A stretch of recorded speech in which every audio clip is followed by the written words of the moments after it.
I'm Jennifer New, and I wear many different hats in the community, including I work at the University of Iowa, and I'm the mother of two kids. But for our context today, I'm a yoga teacher, and I teach at Heartland Yoga, which is in downtown Iowa City, in the same building as the Bread Garden and right across the street from the public library.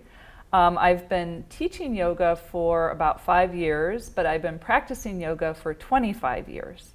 So I started practicing yoga in my kind of early to mid 20s at a time when I was working in Seattle, and I had a long commute, and I had a stick shift, and then I was going every day, and I had a mouse.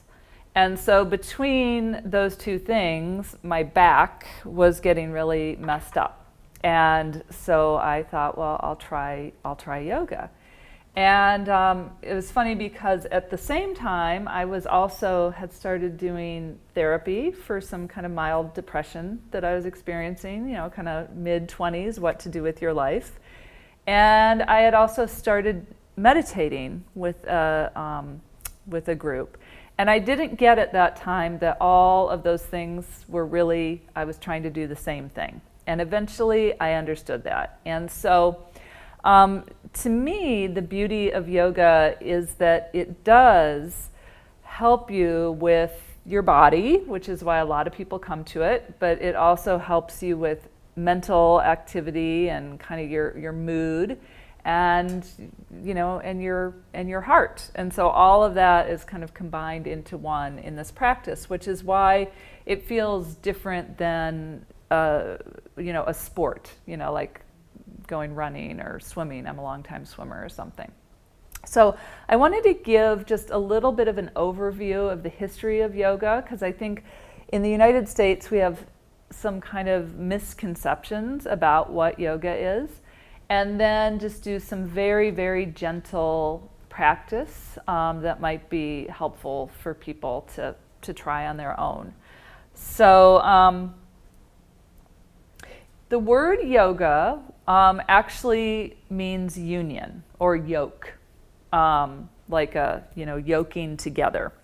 And this can have several different kind of meanings. And so one is bringing into union yourself with any kind of higher power. It is also bringing into union movement and the breath. And so during a yoga class, you'll often be reminded to breathe and to breathe in unison with what you're doing, with your activities. And then I think it's also this union of the mind, the body, and the heart, as I mentioned. And so in my classes, I always ask people, like at the beginning of class and at the end of class, to kind of check in, like, you know, how is your mind right now? And you'll often, like, it'll take you a second, like, well, that's a weird question, but then you'll be like, oh yeah, you know, my mind is really, really busy right now, or it's sluggish and kind of dull. And then after you practice for an hour, I'll ask again, how's your mind right now? And so that you can start to see what are the effects of the practice. So just a very, very brief history into this really ancient art form. So yoga was developed in the 5th or 6th BCE in India, and one of its goals was to quiet the mind. And so they were going about this in different ways, and one was studying essentially scripture and prayer and devotion, and also through practices of love and caring for others, which is why it's a very great practice for somebody who's in a caretaking situation. Meditation, paying attention to your breath. And another one of those was movement. And so that is called asana. And what Americans have taken of yoga is largely that. So we took all this other stuff and we had boiled it down to, like, how can we get in shape and how can we move? And I think many people who have like a long practice of yoga and are really sort of drawn to the entire package of yoga the physical aspect of it becomes kind of less and less important as you go. It's like it feels good, it's really helpful, it feels great, but it's not, it's just one of many parts of yoga. One thing I like that is here in this bottom point is that sometimes yoga is called a technology for transformation. So I like that because yoga is such an ancient practice, and then using this word technology. But it's like this whole group of things that you can do that will help you to transform yourself. So although yoga was developed many centuries ago, what we know of as yoga today really came about more in the turn of the last century. And so there was a guy in India named Krishnamacharya, and he is considered the father of modern yoga. And he took readings from ancient texts, and he also even looked around at what was happening in India at that time, which the British were, of course, in India, and they had different forms of, kind of like gymnastics and calisthenics. And he sort of combined all of that and came up with these different poses and this different physical activity. And so that kind of laid the groundwork for modern yoga. And then several of his students took it and then developed their own kind of, they like did their own little spin on it. And so it's almost like if you had baseball and then you had like 3 or 4 different main baseball guys, and they'd gone and developed their own slightly different form of baseball. And then those went out, and that's what becomes called lineages.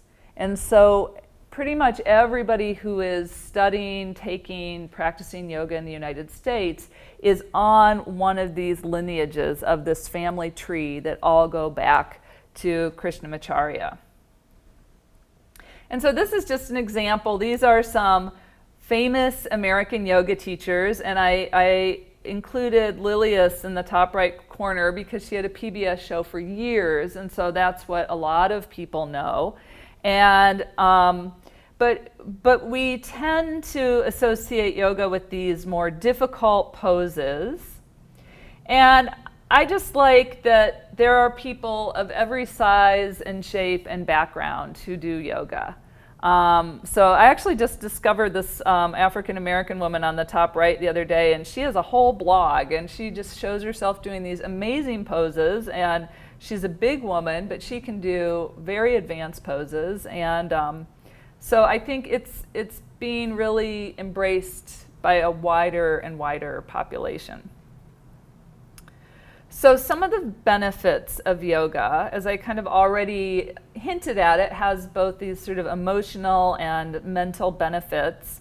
But some of the physical issues that yoga can aid are, of course, overall flexibility, not surprising. It helps with balance a lot. So it's something that older people, that's one thing that will bring people to yoga, is because they realize that they need to start working on their balance.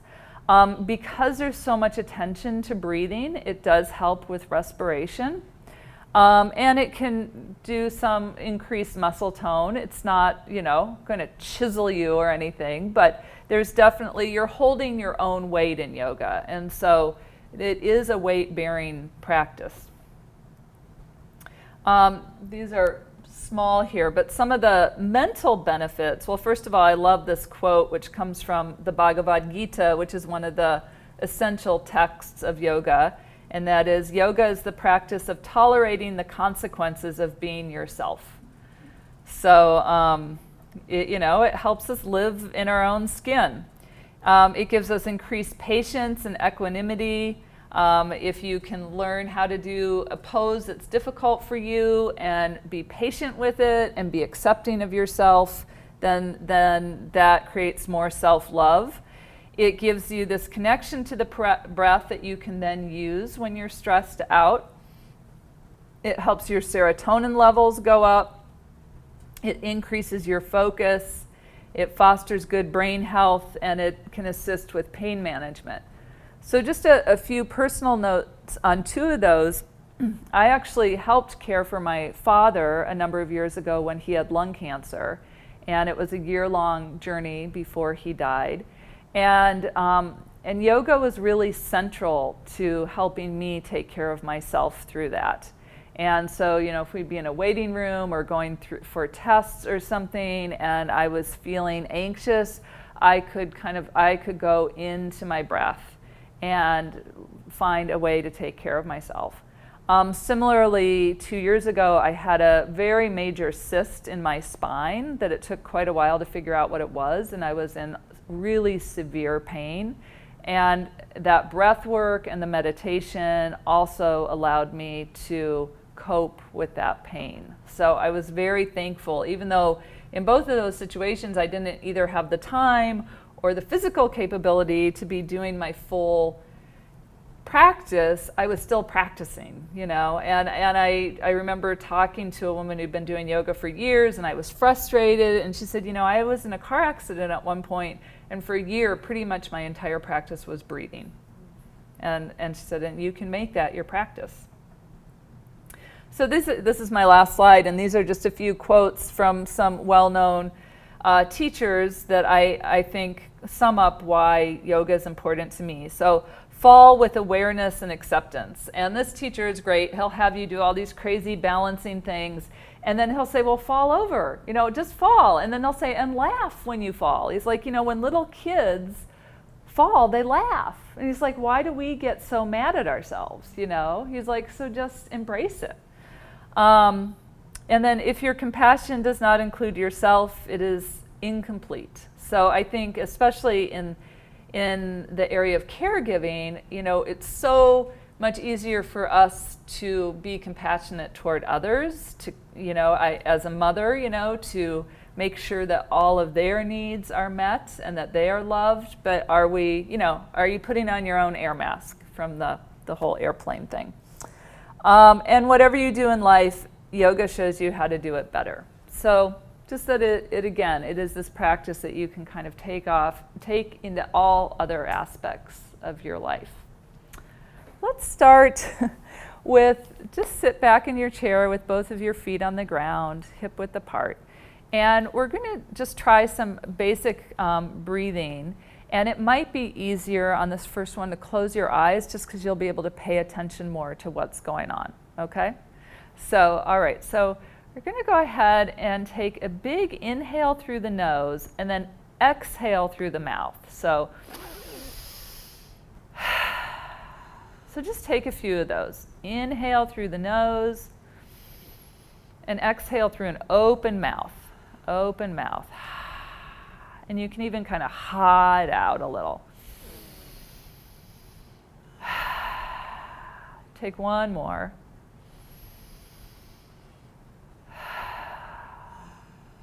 Great. So now we're going to reverse that. You're going to inhale through an open mouth and then exhale through your nose.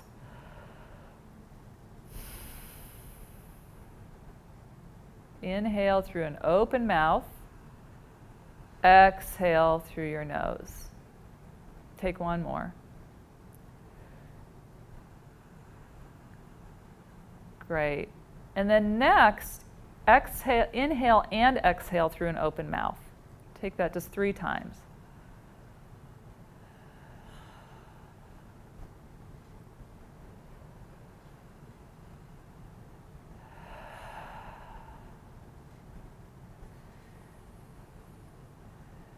Good. And then finally, inhale and exhale just through your nose with your mouth closed.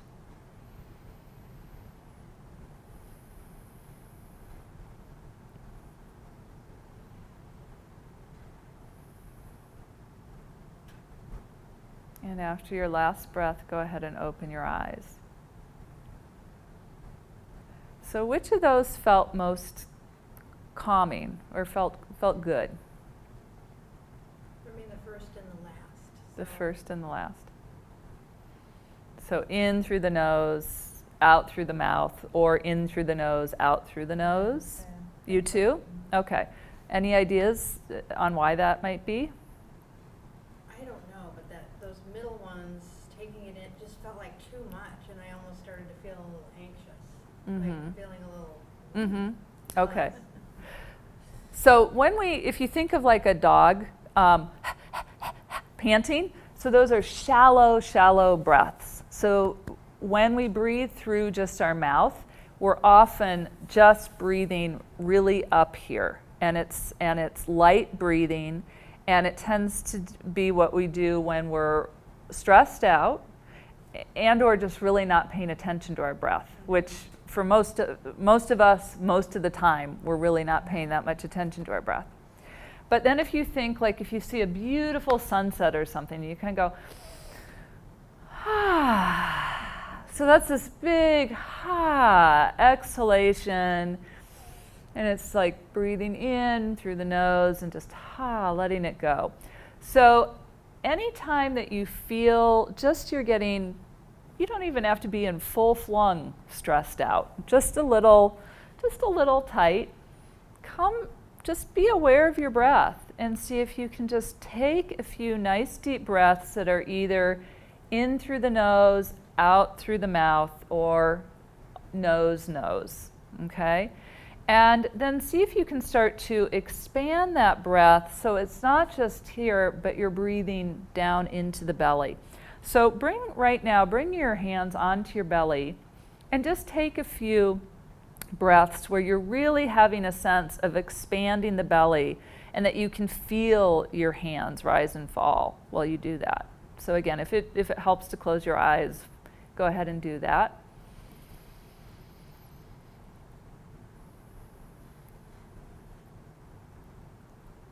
So as well as feeling your belly rise and fall on your hands, bring awareness to your lower back, kind of the curve of the lower back and where it's resting on the back of the chair. And see if you can also feel yourself expand against that space. So when we breathe, it's a three-dimensional activity. We're not just breathing into the forward space, but the breath fills up the side body and the back of the body as well.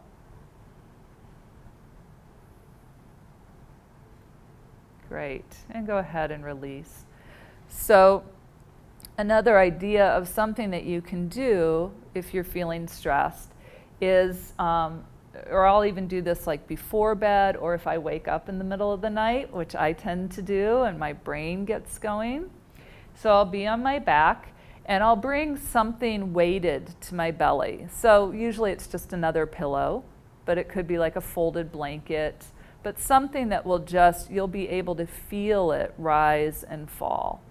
And then I'll just come into awareness of that breath.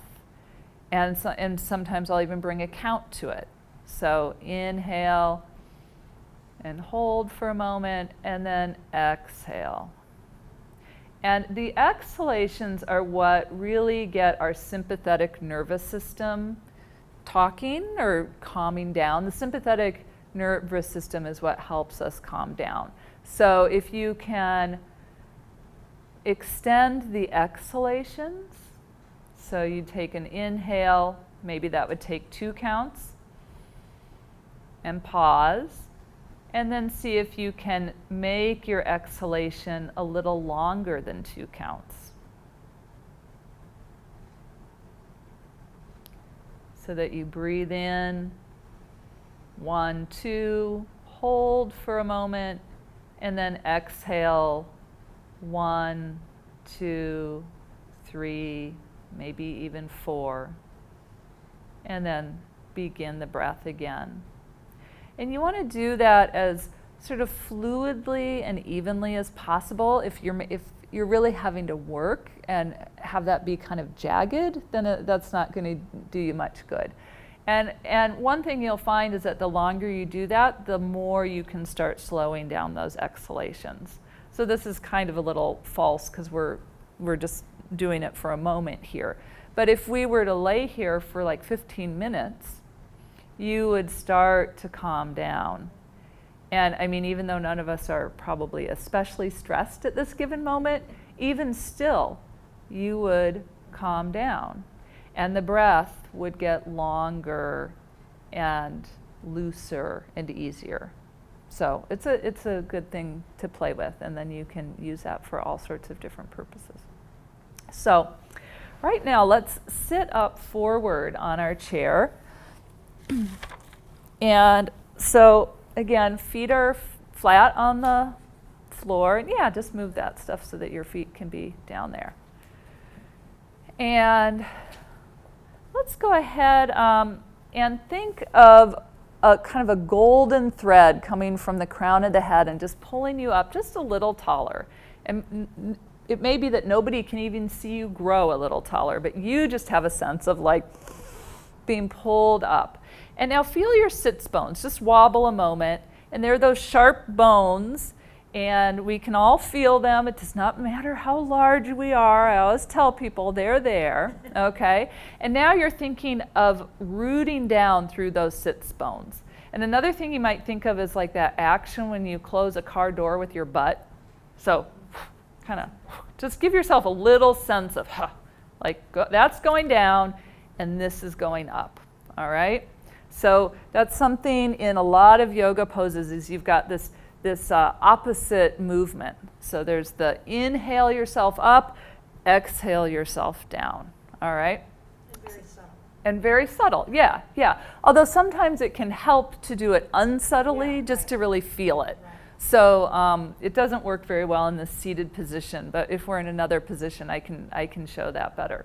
So, but right now we're just gonna work with our neck. So we're gonna inhale and thinking of growing tall, and then exhale, let your left ear just drop down toward your left shoulder. And just let it hang there. And then take this hand, this opposite hand, and just let it hang. And so the head is, I've heard, as heavy as a bowling ball. I've never actually weighed one. That scientifically. Right, I've never proved that, but nonetheless, even if it's anywhere close, we are carrying around this big old weight. Okay, so now you're going to take just a tiny quarter turn, tucking your chin in toward your collarbone and looking down at that left knee. So it just slightly changes the stretch. And just checking in with your breath. Is it easy? Is it loose? Can you continue to have nice long exhalations?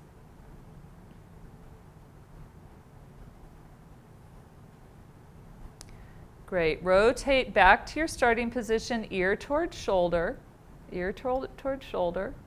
And then bring the left hand up to the side of the head and literally prop the head back up, so that you don't have to do any work with those muscles. All right, so we'll take the other side. We'll begin by inhale, growing tall, and then exhale, right ear toward right shoulder, and then release the left hand.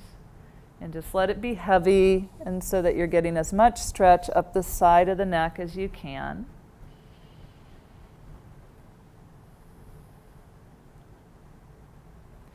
Notice what your jaw is doing, and if there's any way to soften it. So when we have tension in our necks, it's often related to tension and holding in the jaw. Take that very small rotation, so chin tucks in toward collarbone, gaze goes down toward the right knee. I mean, you're welcome to keep your eyes closed, but just if you were looking, that's where your gaze would be.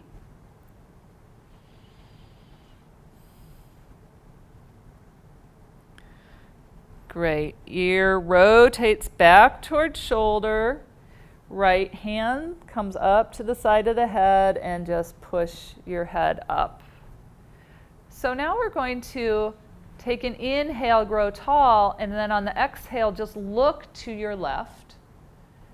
And like imagine that you could put a splotch on the wall and just notice where your gaze goes. Use an inhalation to come back through center, and exhale, turn your head the opposite way. And again, make a mark on the wall to notice how far you can go. Inhale through center and exhale back to the left. Inhale through center and exhale to the right. Inhale through center, and we'll take it one more time. Exhale, and just notice if you're looking any farther than that first paint splotch. Inhale through center, and exhale over to the opposite. And inhale back to center. And just breathe easily. So let's inhale and look up and let your head come back just a little, and think of really opening through the throat and the front of the neck. And then on an exhalation, slowly let your chin draw in toward your chest, and then just weight down and be heavy. And you might notice the trapezius muscles at the upper, kind of very upper shoulders, upper back. Get a little release here. And then you'll use an inhalation to come back up and then just keep going. We'll take both of those positions one more time. So opening through the throat, thinking of the front of the chest being a little more open, and then exhale, come down, chin drops all the way down. And just breathe here a few times, feeling this heaviness in the upper back, any little release you might get there. And then just inhale back up to center. Great. We're going to raise our arms up overhead and have your palms facing each other. Now notice your shoulders. Actually intentionally reach up really high, and now soften your shoulders, okay? So you want to avoid that like gripping in your shoulders. So don't do that. Soften through the shoulders, but then be energetic in the fingers. And if it's okay with your neck, look up. If that hurts your neck, just look straight ahead, okay? And now come into awareness with your breath, and just notice how even just being in this position slightly changes the breath, okay? And if you think to the internal organs, you're moving things a little, so the pathway for the breath is a little different. So just kind of noticing the effects of that. Take another nice big inhale, and on the exhale, let your left hand drop down, and see if you can bring it to the side of your chair. You might need to just scooch a little so you can get the hand onto the side of the chair. Great. And then we're going to reach our right fingertips toward the side wall. Now, come into awareness of your right sits bone and press it down a little bit more. So you're closing the car door with your right bum, because there's a tendency to lean up and off, and you want to avoid that. Now, can you think of breathing into the right rib cage and the right side body? And you just want to be soft here. If you're starting to shake or something, then you're going too hard. I always say, like, find 65%. What does 65% feel like? Great. And go ahead, release, and lift your arms back up. And you might have to scoot yourself over to the other side of your chair, because we're just going to take the other side. So exhale that arm down and find a little grip there for your hand. And now you're going to reach the left fingertips over toward the opposite wall and press the left sits bone into the chair so that you're not leaning up and away. And bring the breath. It's like you could just breathe more space between the left ribs.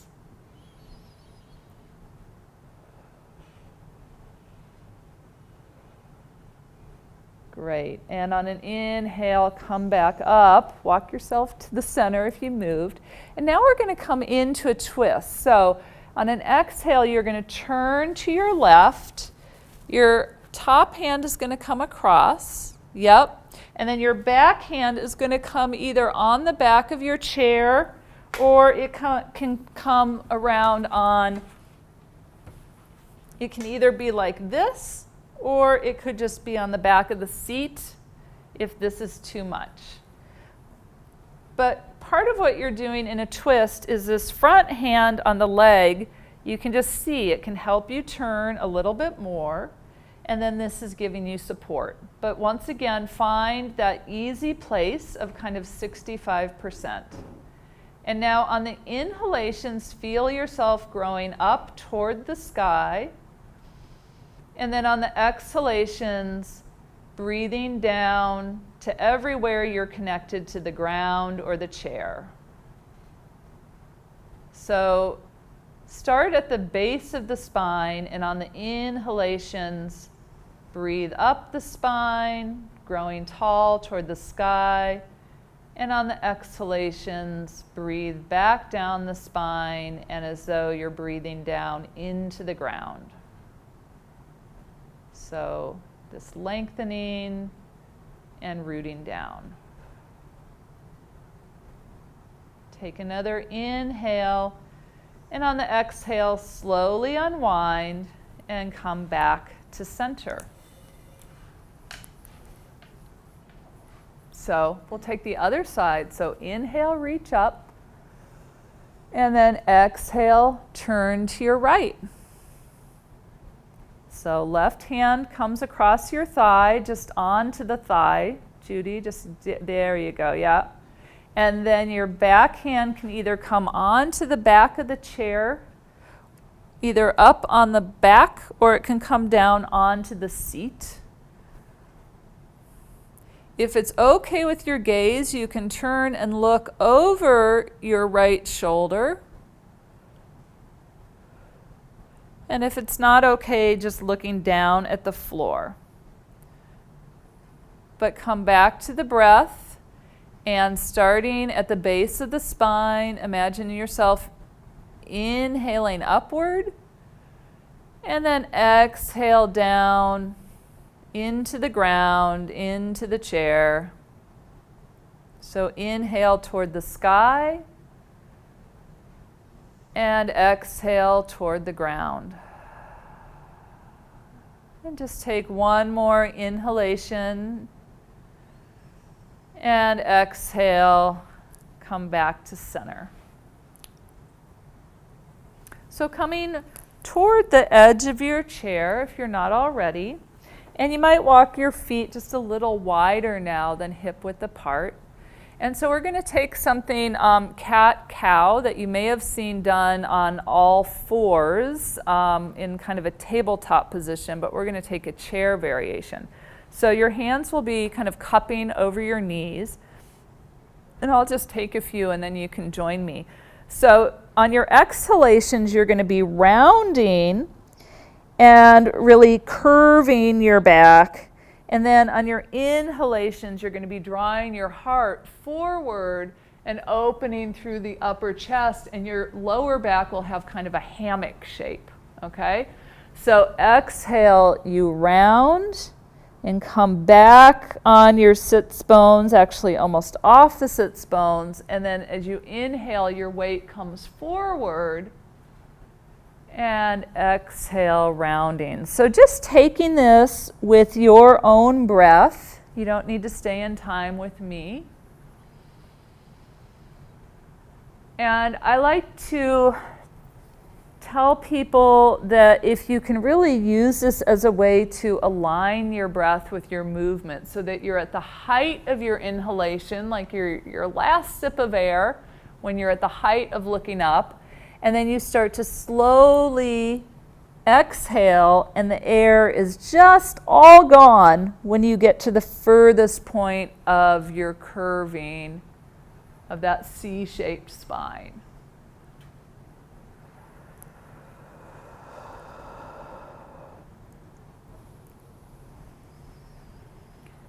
Then one thing you can bring into this, if you are looking for a little more activity, is that on the inhales you can reach an arm up, and then on the exhale you bring the arm back down.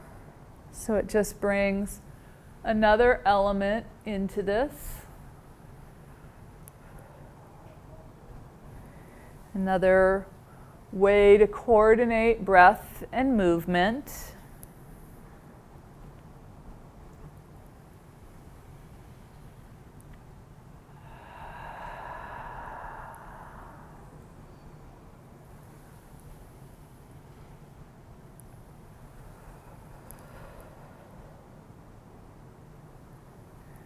And taking one more.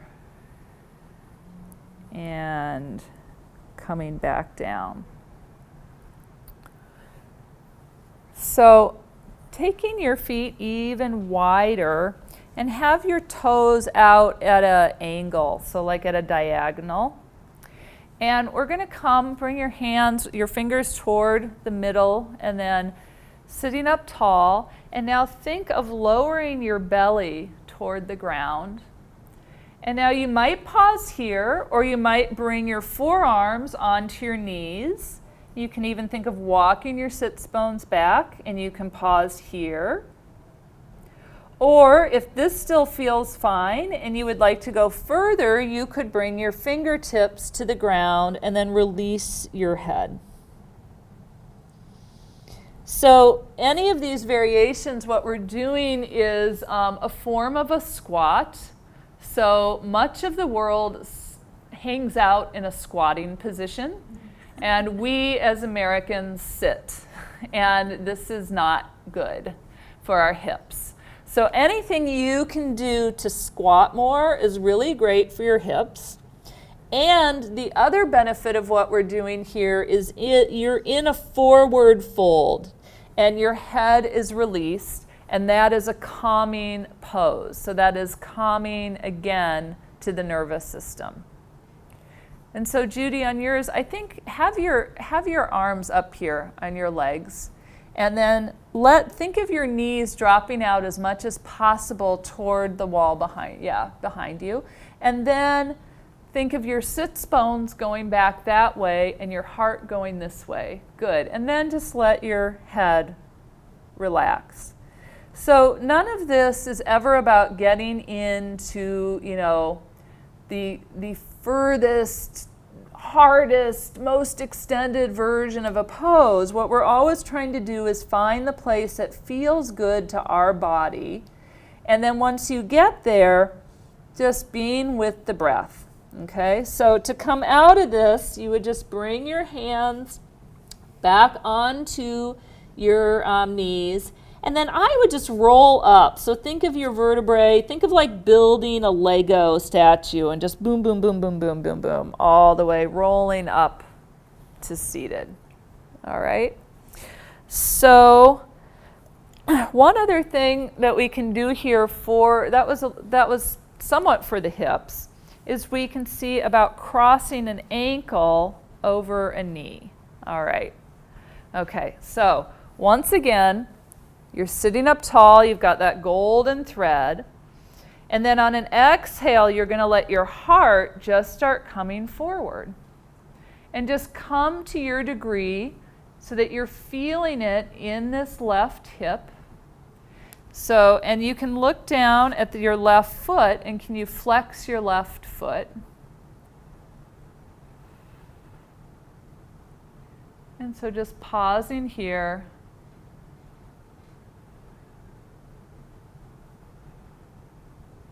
And this is a great pose in that you can do this sitting in a hospital chair, sitting sometimes, if you're lucky, in an airplane chair.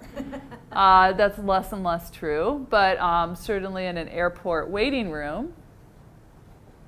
And a lot of us have really tight hips, so it's a great thing to do every now and then.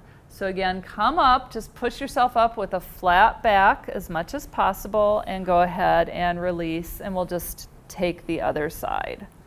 And you may find that one side is really different than the other side. That's very common, okay?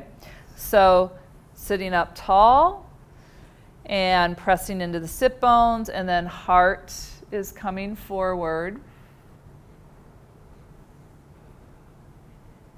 And just, again, going to your degree so that you're feeling some sensation in that glute, in that hip, but it's not like, ow. You don't want to get to that place.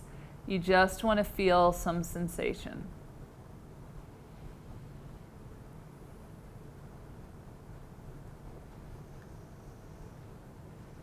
Take another inhale and exhale. Go ahead and come up. Let's sit all the way back on our chair now. And we're going to bring our feet out in front of us. And we're just going to flex and point, opposite toes. This is really best if you do barefoot, but we've got our shoes on right now, so we'll just go with that. Great. And then bring both of them flexing and then turn them out. And then turn them in. And come back to center. And let's circle. Crackling, crackling. And I will do this series in bed every morning when I wake up. I have really tight calves and hamstrings, and so I'll just lay in bed and do this. And then reverse your circles. It's harder to do this way. And then one thing, if you want to work your brain, is you can try and get your feet going opposite directions. Okay. All right, and go ahead and come back. So let's go ahead and stand up.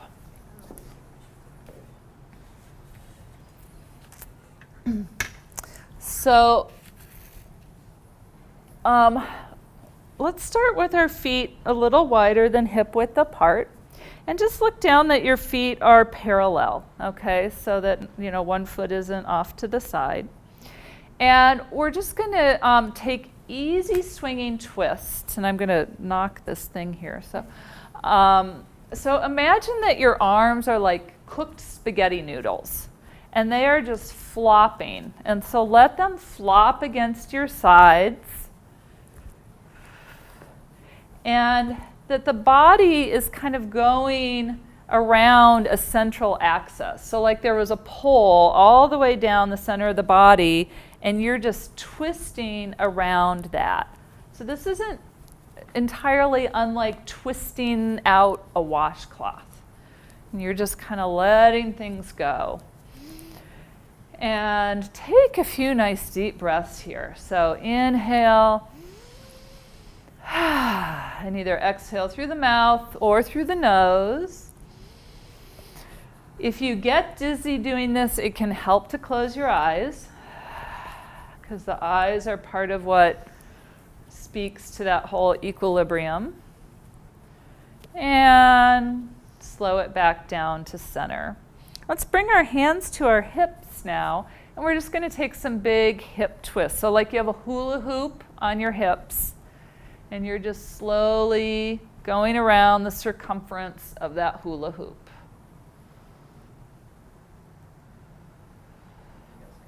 Yeah.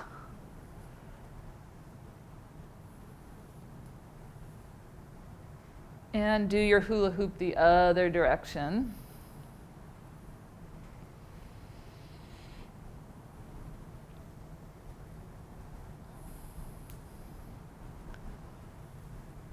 Great.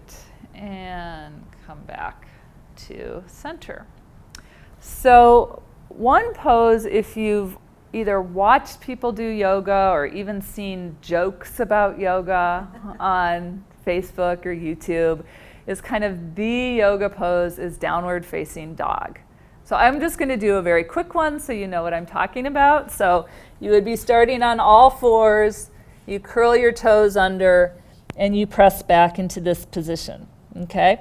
So there are many ways to get the benefits of downward dog, and one of the benefits is that it is an arm strengthening pose without doing that. So one is that if there's a wall here, you can just bring your arms against the wall and walk yourself out and press against the wall. But we're going to use a chair. So you want to make sure your chair is in a steady place. So we have nice carpeting here. But if this were, say, a wood floor, I would just make sure the backs of my chair legs were against a wall. So something so that your chair isn't going out, okay? So I'm going to put my hands on the back of the chair at like a shoulder distance. So, straight out from my shoulders and then putting my hands down. Now just watch before you do anything. I'm then going to walk back, and then I'm going to bring my ears in line with my arms. When I get here, I'm going to think of my sits bones pressing out toward the wall behind me as I continue to feel active in my arms, okay? So part of what you're doing is feeling activation in your arms and then activation in the back of the legs. So going ahead and walking yourself back a little, Judy. There you go. Make your feet a little wider. So if you're stiff, having a wider stance is going to be better. And then you're thinking of drawing your sits bones back to the wall behind you, and then you're pressing into your hands. And part of what happens is you get almost a feeling of like hollowing out in your armpits a little bit. As you press into your hands, that just raises up the arms and hollows out the armpits. Now bring awareness to your legs and think of drawing energy up the front of the legs. So raise your kneecaps up. Yeah, good. And that will engage the thigh muscles, the quad muscles. And then you'll keep thinking of sending your sits bones back behind you, but pressing into the chair. And now breathe. If you're not breathing, breathe. Great. Take another inhale, and on an exhale, slowly walk forward toward the chair. Terrific. Great. So now we're just going to turn the chair around and stand next to it. So you're going to have the side of the chair available. Great. And we're just going to work on balance a little. So the chair is merely here as a prop to help us. And so if anybody out there decides they don't need the chair, you can just kind of walk a little ways away from it, but know that it's right there. All right? So we're going to bring our weight into the foot closest to the chair. So for you guys, it's going to be your left foot. Okay. And then go ahead and lift the right foot. And think of opening across the chest, and then think of being really strong in that standing leg. So just as we did in dog, the kneecap is raising, the leg is engaged. Now, if it feels okay, you could bring the foot out in front of you and look at your toes. And then you might even bend the knee and bring the thigh perpendicular to the floor while flexing the foot. Feel that you have to engage through the belly muscles in order to do this. And go ahead and release. Great. So let's just move our chair to the other side of our body.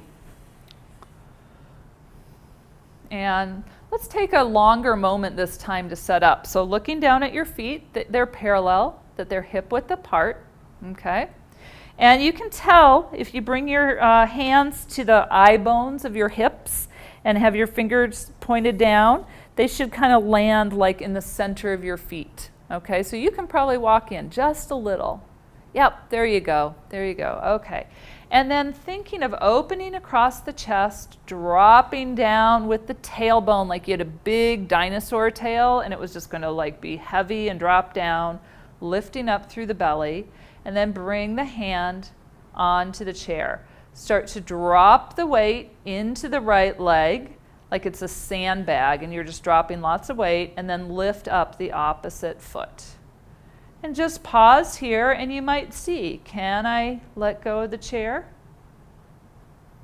And if not, that's fine. But if you work at this over time, you will be able to. And then bringing the toes out in front. And feeling this leg is strong. This leg is strong by necessity. And then bending the knee, foot is flexed.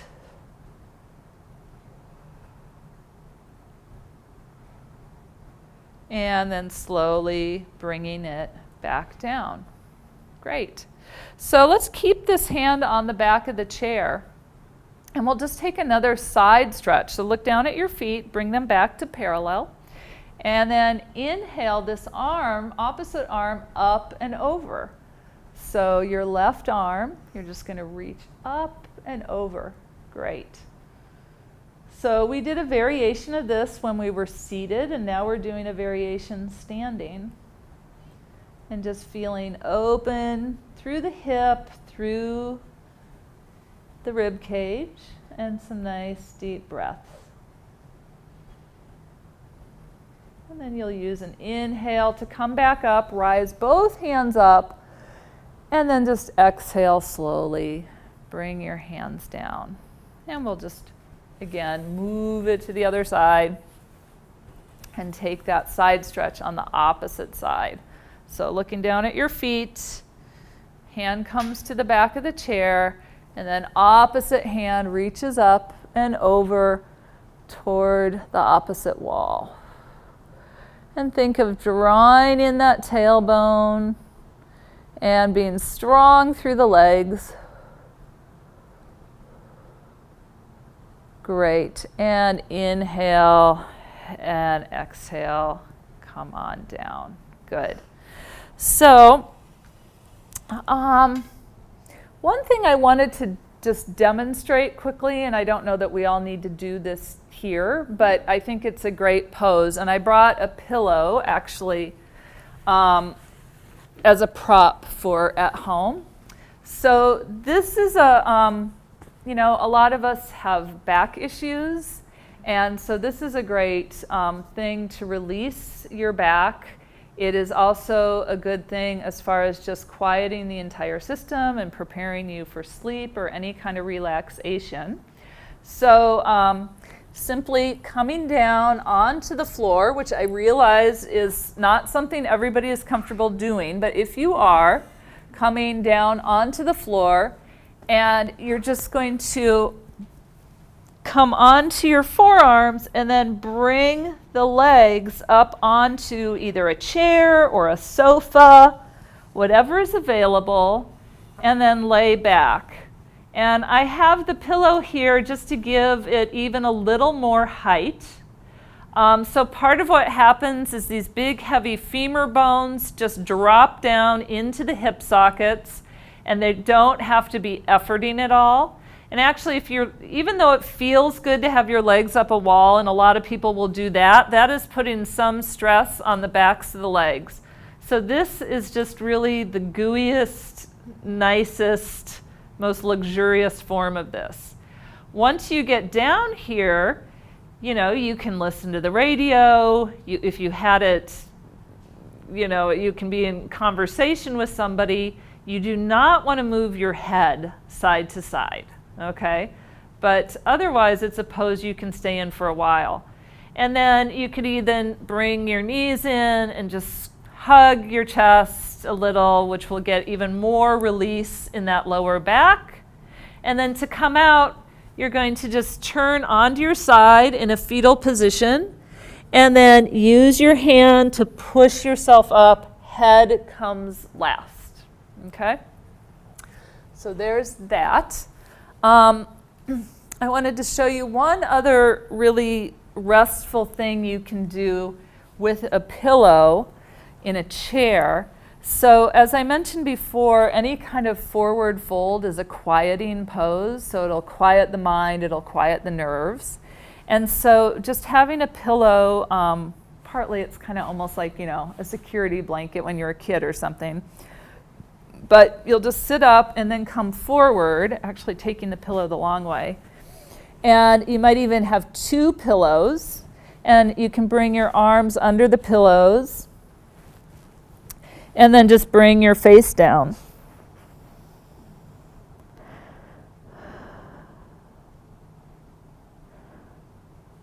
So you have to, play with the pillow a little bit so that you have space to breathe. You can kind of make a little dent or something. But it's not unlike if you've ever hyperventilated or see somebody hyperventilate and people are saying, put your head down and, breathe. So it's just a very calming, easy pose that's, very accessible. So the one other thing I wanted to end with was a breath that is, it's called Nadi Shodhana, its fancy name. And it is a breath that balances the left side and the right side. So, you've heard of our left brain and our right brain have somewhat different roles that they play. So this is kind of balancing the two hemispheres of the brain, the two sides of the body. So, and in this, I'm not going to mirror you. We're all going to use whatever our dominant hand is. So are you both right-handed? You're left-handed. Okay, well, this will be exciting. Okay, but you know what you're doing. So I'm going to use my right hand. So I am not going to use kind of my peace fingers. They're not going to be used in this. So you're primarily using your thumb and your ring finger. So you'll inhale, and then you'll bring the ring finger, in my case, to the left nostril, and then I'll exhale through the right nostril. And then I'll inhale through the right, and then I'll bring my thumb over there and I'll let go, and I'll exhale through the left. So now inhale through the left, and then close it up and open the other side and exhale through the right. Inhale through the right. Close that one, exhale through the left. Inhale through the left. Close it, exhale through the right. So see if you can close your eyes. It is, it's very mental, so close your eyes. And I think because you're using your eyes and you're overworking different parts of your brain. So take a big inhale. Now close up the left nostril. Exhale through the right. Inhale through the right. Close the right. Exhale through the left. Inhale through the left. Close the left. Exhale through the right. Inhale through the right. Close it off. Exhale through the left. Inhale through the left. Close it off. Exhale through the right. Inhale through the right. Close it off. Exhale through the left. And go ahead and release your hand. So you can continue with that breath for a while, for a few minutes. And the one thing, if you are trying to do it on your own and you're frustrated, is first of all, you can Google alternate nostril breathing, and you can watch a YouTube video and somebody will do for you what I just did for you. But the other thing is to always remember that the first breath on a nostril is an exhalation, which kind of goes counterintuitive. We tend to think of inhale first and then exhale, but it's always the exhalation is the first breath on any side, and then it's followed by an inhale, and then you release and take the other nostril. So, and after doing that, I would just sit quietly for a few minutes. I might, just lean back in my chair, and whether I'm just softly gazing at something on the floor or a beautiful, some flowers or something out my window, or closing my eyes. And that's when I would just take a few minutes to kind of check in with what happened during my practice, how am I feeling, and just having a few minutes to be quiet and kind of letting the practice settle into my body. And then it's also that moment of, whether it's meditation or prayer, whatever feels appropriate for you, connecting that with what you just with what you just did.